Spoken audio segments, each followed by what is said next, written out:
Hello दोस्तों, आप लोग कैसे हैं। मुझे पूर्ण विश्वास है कि आप लोग अच्छे से होंगे। आप लोगों के लिए मैं भूगोल विषय का भौतिक विभाजन लेकर आया हूं, जिसमें आपका एक टॉपिक है भारत के प्राकृतिक प्रदेश। तो देखिए दोस्तों, ये मैं अपना नोट बनाया, हाथ से बनाया हूँ। तो देखिए इसमें जो है कि इसमें क्या, देखिए हम अपना छोटा छोटा शार्ट नोट बनाया हूँ। क्या क्या इसमें तथ्य है, उन छोटी छोटी बातों को मैं इसमें लिखा हूँ अपने समझने के लिए। और इस तरह से आप भी नोट बना सकते हैं छोटे छोटे शब्दों में। देखिए, पूरा चुंबक अध्ययन की वह शाखा है जो चट्टानों अवसादों के निर्माण के समय संरक्षित गुणों का अध्ययन करता है।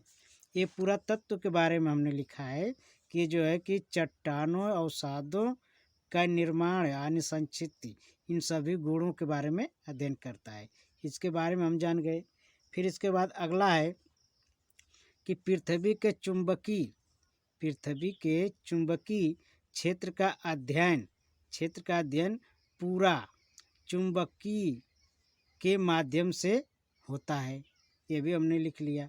फिर अगला है अल्फ्रेड वेगनर के महाद्वीपीय विस्थापन सिद्धांत को प्रमाणित करता है। और ये जो है हमें पता हो गया कि ये जो सिद्धांत है ये प्रमाणित महाद्वीपीय विस्थापन को भी प्रमाणित करता है। महाद्वीपीय विस्थापन के आधार पर भारतीय स्थल पिंड गोंडवाना लैंड का भाग है। ये आपका जो है कि प्रमुख है, महाद्वीपीय विस्थापन के आधार पर यह हमारा भारत जो है गोंडवाना लैंड का भाग है। 200 मिलियन वर्ष पूर्व में संवहनी, ये आपका संवहनी धाराओं द्वारा गोंडवाना लैंड को अनेक टुकड़ों में बांटा गया। टूटने के बाद उत्तर दिशा में जाने लगा। अब हम समझ जाएंगे, लिखने के लिए लिख देंगे कि हमारा 200 मिलियन वर्ष पहले जब संवहनी धाराओं का जब प्रभाव पड़ा तो गोंडवाना लैंड को अनेक टुकड़ों में बांट दिया, तोड़ दिया। टूटने के बाद ये किस दिशा में गया, उत्तर दिशा में जाने लगा। तो ये है। अब अगला है गोंडवाना लैंड के भाग भारत।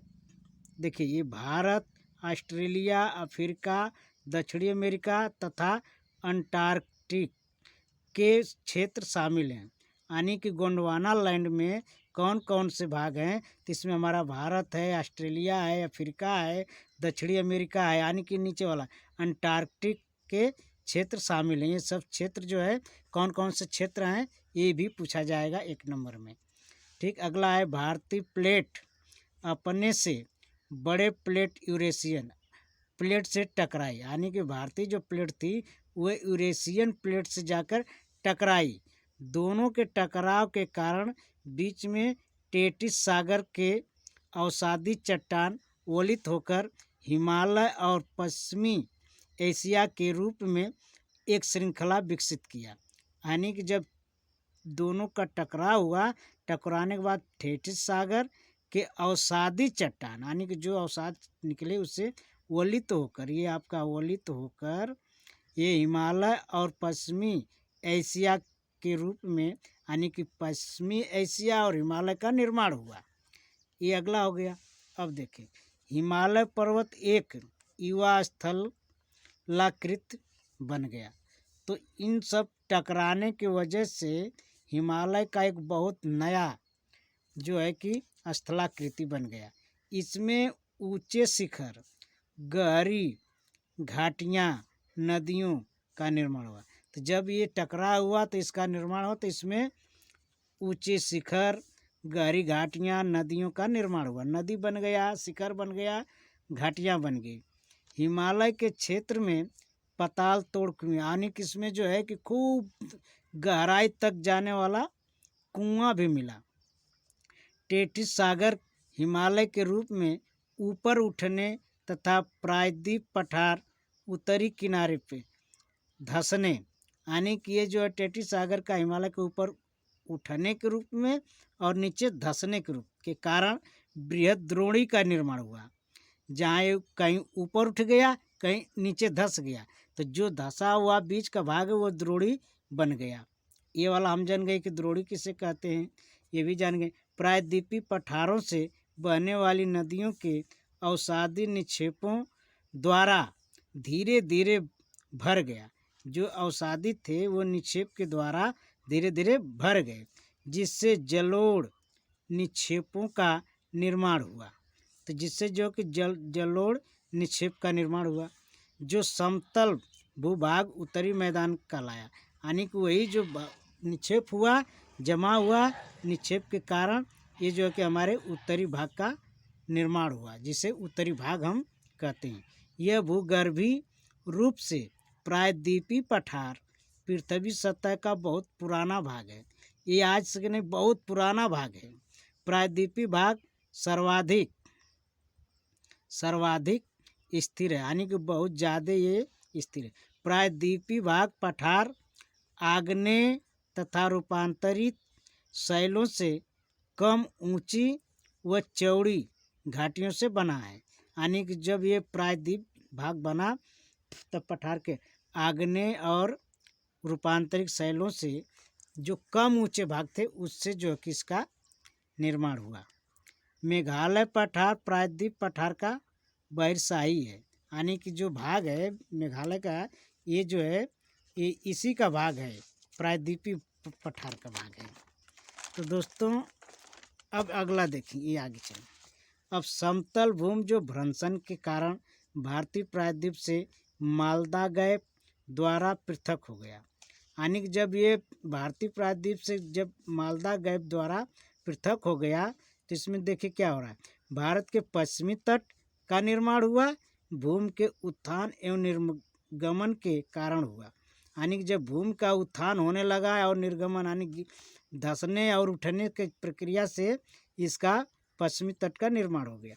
भारत की भूमि अधिक विभिन्नताओं को दर्शाती है, इसलिए इसे 4 भागों में, हमारा देश जो है कि विभिन्नताओं का देश है, इसलिए इसको 4 भागों में बांटा गया। नंबर 1, उत्तर का पर्वतीय क्षेत्र, विशाल मैदान, प्रायद्वीपीय पठार, तट एवं द्वीप।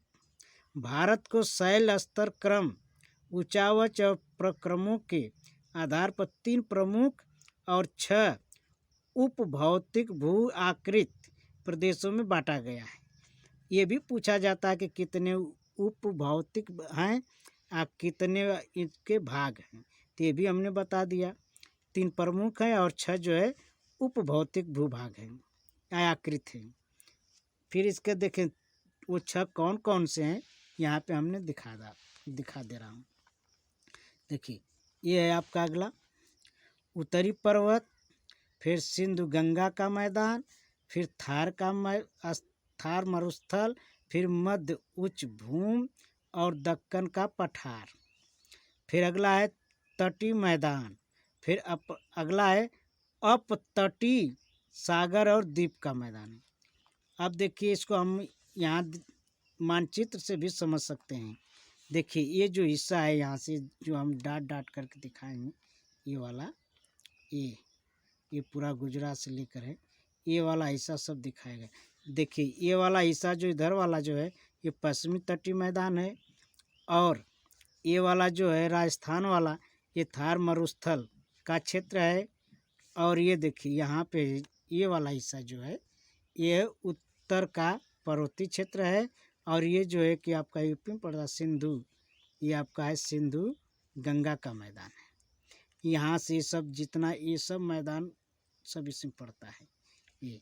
और ये आपका जो है अगला ये है पूर्वी, ये वाला पूर्वी तटीय मैदान, और ये दक्कन का पठार है, और ये मध्य उच्च भूमि का है, यानी कि जो मध्य वाला भाग है ये है। तो ये दोस्तों आप लोगों को मैं अपने हाथ से बनाता हूँ और अपने को पढ़ता हूँ, जो छोटा छोटा अच्छा लगता है। 4-5 टॉपिक्स में 10-15 प्रश्न बन जाते हैं, तो इसलिए आप लोगों को अच्छा लगे तो लाइक और कमेंट ज़रूर करिएगा। स्टडी फॉर लखनलाल 1981 चैनल में आप लोगों का भरपूर स्वागत है। तो धन्यवाद।